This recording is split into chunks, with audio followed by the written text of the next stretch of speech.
आम्ही ज्या सगळ्या काही निवडणुका लढतोय तो कशावर लढतोय? EVM machine. मग त्याच्याबद्दलचा अविश्वास जर आपणच तयार केला तर सर्वसामान्य माणसाला काय वाटेल?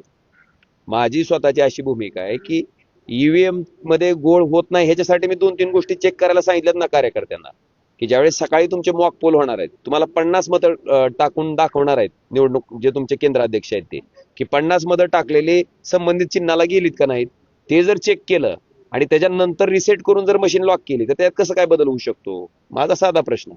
त्याच्यानंतर संध्याकाळी ज्यावेळेस मशीन पूर्ण मतदान झाल्याच्या नंतर ती मशीन सील होणार आहे, त्यावेळेस मशीनवरचा जो सिरियल नंबर आहे तो जर आपण लिहून घेतला आणि त्याच सिरियल नंबरची मशीन मतमोजणीसाठी आली का नाही ह्याची जर खात्री करून घेतली तर मला वाटतं ह्या 3 गोष्टी जर त्या ठिकाणी बूथवरच्या पोलिंग एजंटनं आणि काउंटिंग एजंटनं ह्या दोन्ही तिन्ही गोष्टीची खात्री केली तर माझं वैयक्तिक असं मत आहे की त्याच्यात त्या ठिकाणी मॅन्युप्युलेट करणं, घोळ घालणं शक्य नाहीये.